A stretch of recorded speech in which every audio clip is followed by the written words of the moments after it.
Hello friends, I am Advocate Nitish Banka. It's 9:30 right now and my hearing will start in another 1 hour at NCDRC today. And today I am going to talk about one very good lesson which I have learned this week.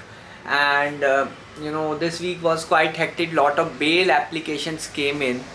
And one thing I have learned about this bail application is this: if you want to save your client at any cost, then you have to go and save him at any cost, even if you lose that client. Okay, this is the lesson which I have learned.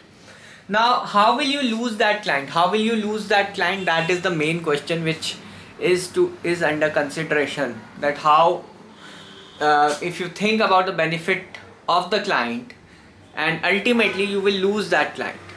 Okay. Now, no lawyer wants to lose their clients. Okay.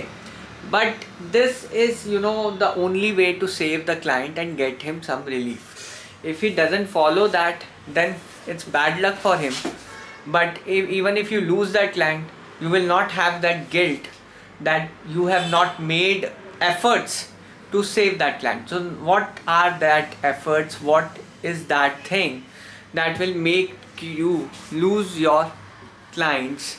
Now, what happens during the bail application? If you argue on merits, so what happens is sometimes the bail application can get rejected. If it is accepted, then it's well and good, but sometimes it may get rejected. Okay. Now, during the course of hearing in the bail application, what happens is judge proposes. Suppose it's a 50-50 case. The judge is in the opinion that either to send him to the custody or keep him alive outside the custody. So he approaches a middle path. He says that you tell your client to deposit some amount. Suppose it's a cheating case. So then, to show your bona fides, the judge may ask you to deposit some amount in court, or to compensate the victim some amount. The judge may ask you, although the merits of the case has to be evaluated yet, but judge proposes these things. Second thing judge can propose is go for a compromise or go for a mediation.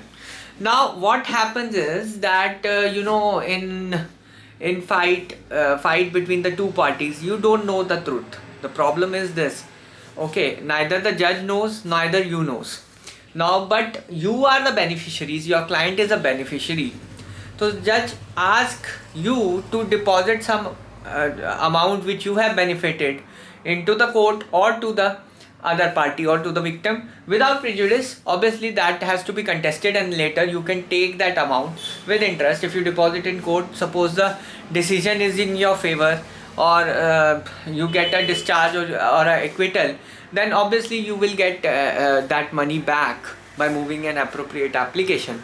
But till the time the amount will remain in the custody of the court, and it will show your bona fides and all that. So sometimes the judge may impose such conditions, and especially when there is a case of financial frauds, in those cases the judge may ask. Now, in the matrimonial cases, the judge may ask to give maintenance, or may ask you to compensate the other party a one-time compensation, or a full compromise of the case. So these are the options which a judge can propose to you. Now, what happens is, as soon as your client says that I am not willing to pay anything to the other party, or I am willing to negotiate with the other party, the problem is this: that his bail will get rejected, or his anticipatory bail will get rejected, and he will face an imminent threat of arrest, because IO will not give him more concession after the rejection of the anticipatory bail. So we will have a very less time to approach High Court. So I think he will maybe having 2-3 days maximum. That is a maximum time. Not maybe 2-3 days. He may be arrested in the evening, once the bail is rejected. So this can happen. The imminent threat is there. So I always tell my client, if judge give these proposal, do accept it, take it seriously. You can counter it, you can negotiate something, but don't reject it outrightly, because your bail application will most likely to be rejected in such cases if you are not willing to pay anything, or you don't want. You can either save money or you can save yourself. So either you save money or you save yourself. You are given a privilege, a choice. Otherwise judge would have silently rejected your bail petition. It's an opportunity for you to save yourself, and if you don't want to save yourself, save the money, then save the money. So that's the concept. So if you want to save the money, then save the money. Otherwise, many lawyers don't give these kind of advices to deposit money, because they will lose client. I lost many clients due to this, and I don't feel bad. I feel bad for them. If they approach another lawyer will then, in order to grab that client or catch that client, will give this advice that we'll fight on merits and we will win. But ultimately, it's the client who will suffer if he rejects the offer of the judge, and in the end, the higher courts, the relief in the higher courts is also by luck. And if it's especially an anticipatory bail, main problem is that he will get arrested, and he will then go to custody, and then again you will initiate the process of regular bail and all. So to save the client at any cost, you will lose some clients. If the client is wise, then he will come forward and settle the case, or he will whatever the judge is saying, he will pay up. Otherwise, he will face the imminent danger of arrest, and it's not your headache, first of all. And if the judge is not giving the bail on merits, then he is giving you a privilege to get the matter settled. So this is all about a bail thing, the bail experience which I had this week with many of my cases. I think with all of my cases, and I lost some clients. That's okay. So this is the process through which the problem is this, that the client will not follow your advice on this aspect, and ultimately he will seek another opinion. Let him do that, and he will go to another lawyer. Let him do that.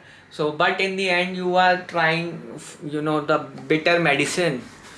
You are giving a bitter medicine which you should give, and you should not do sweet talks, because it's not the time to do sweet talks. Because ultimately, if he gets arrested, he will blame you to who have not taken enough steps to save your client into going into custody. But once you have given this advice, your job is done, and in the end, it is the client decision to continue with you or with someone else, or to deposit the money or not. That is up to the client, and if he fails to do that, he will face the consequences. That's the the bitter pill which you have to do once your case is not decided. If it is decided on merits, obviously you have to first approach with an approach that it will be decided in your favor on merits. But in between, if the judge proposes some things like this, then you have to be you have to know that this will help your client. This is a bitter truth. So either your client can save money, or he will go to jail. Simple as that. So it's not a very that concept, and by the time you approach high court, he will not have that time left. So this is the the approach on which we should move. And even if we lose client, but ultimately if the client sticks to you, what will happen? He will lose money, but the problem is solved, and he will not go to jail, or even be, if he's in the jail, he will be bailed out.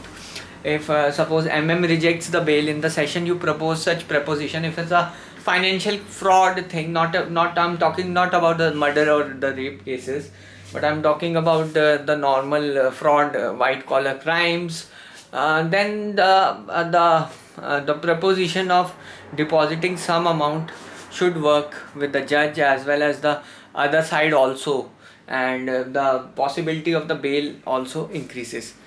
Thank you very much.